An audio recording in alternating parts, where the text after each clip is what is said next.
বাংলাদেশে আমরা প্রত্যেকটা স্টুডেন্টই এমনভাবে বড় হই যাতে করে আমাদেরকে মিথ্যা কথা বলতে ফোর্স করা হয়। ইন্টারভিউতে মিথ্যা কথা বলতেই হবে।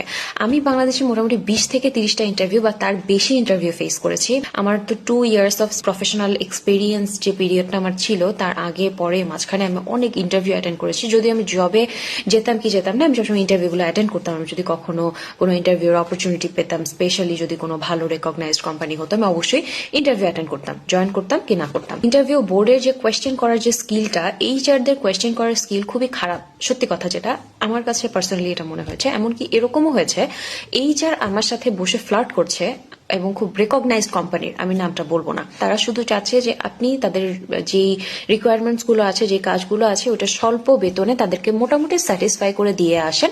আপনাকে তারা বলবে এরকম প্রেশার থাকবে, এটা থাকবে, সেটা থাকবে, আপনি কি এটা নিতে পারবেন কিনা, এমন একটা মানে এমন ভাবে জিনিসটাকে উপস্থাপন করে যে এটা মোটামুটি কোনো ইঞ্জিনিয়ারিং কাজ না, এটা কোনো স্কিল্ড মানুষের কাজ না, এটা এমন একজনের কাজ যে কিনা মানসিক রোগী হতে প্রস্তুত আছে।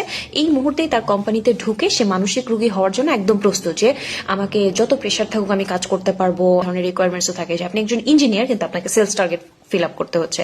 আশ্চর্য বিষয়। যাই হোক, সো এটা আমার ধারণা আমাদের ব্রেইনটাকে খুব বাজেভাবে ট্রেন আপ করেছে। কারণ আমার পার্সোনালি একটু আগে একজনের কাছ থেকে একটা হেল্প লাগতো, তো আমি জানি যে সেই সেক্টরে হয়তো বা কাজ করেছে। আমাকে আরেকজন ইনফরমেশন দিয়েছে যে আপু ওনার সাথে কিন্তু উনি কিন্তু এই ধরনের সেক্টরে আগে সম্ভবত কাজ করেছে, উনি আমাকে বলেছিল।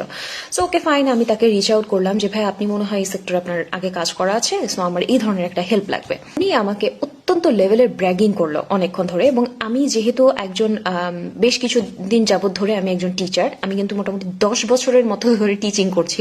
আগে প্রাইভেট টিউশন করতাম, এরপরে কিছুদিন ধরে আমি কোচিং এও পড়িয়েছি, এখনো পড়াচ্ছি আর কি অনলাইনে। তো আমি সে যে ব্র্যাগিং করছে এটা আমি আসলে প্রথমেই বুঝতে পেরেছি। মানে কিছুক্ষণ কথা বলার পরে আমি বুঝতে পেরেছি যে ব্র্যাগিং করছে। তারপরেও আমি জাস্ট টু বি শিওর, আমি আমার যে কোয়েরিটা আছে আমি সুন্দর করে তাকে প্রেজেন্ট করলাম। আমি বললাম ভাই, if you have an email, I can also send you an email so that you can do a group discussions and send me an email afterwards or something.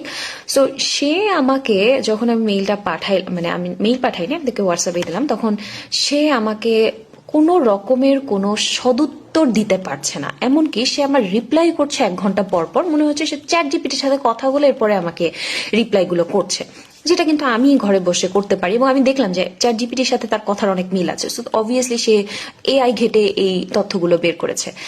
আমি মানে খুবই দুঃখ পেলাম এবং খুবই হতাশ হলাম যে দরকারটা কি। মানে আমি পার্সোনালি তার সাথে কথা বলেছি, তার যদি এই ধরনের এক্সপিরিয়েন্স না থাকে সে বলবে যে না আমি কাজ করিনি, ডিরেক্টলি কাজ করিনি, হয়তোবা আমার এই সেক্টরে কাজ করার অভিজ্ঞতা আছে। আপনি যে সেক্টরে জানতে চাচ্ছেন আমার সেই সেক্টরের অভিজ্ঞতা নেই। তাহলে কিন্তু আমার জন্য এবং তার জন্য, দুইজনের জন্য কাজটা অনেক সহজ হয়ে গেল। আমি যেই কয়েকটা ইন্টারভিউ এখানে অস্ট্রেলিয়াতে এসে ফেস করলাম, আমাকে এত বেশি প্রেশার দিয়ে দিয়ে কাজ করাইতে হবে, আমার সব স্কিলস আছে কিনা, আমি সবকিছুতে হ্যাঁ বলছি কিনা, দে ডোন্ট রিয়েলি কেয়ার। আমাকে দিয়ে তারা কি কাজ করাতে চাচ্ছে? তারা হচ্ছে আমাকে দিয়ে, ফর এক্সাম্পল, আমাকে ক্যাশিয়ারের কাজ করাবে, আমাকে দিয়ে জাস্ট খাবার নিয়ে যেতে হবে, নিয়ে আসতে হবে, এই ধরনের কাজগুলো করাবে। তাহলে সে জাস্ট আমাকে জানতে চাবে যে আমার কোনো ফিজিক্যাল কন্ডিশনস আছে কিনা, যেটার কারণে আমি এই কাজটা করতে পারি না লং টার্ম ধরে, আমার কোনো প্রায়র এক্সপিরিয়েন্স আছে কিনা, যে আমি 8-9 ঘন্টা দাঁড়িয়ে থেকেছি এর আগে।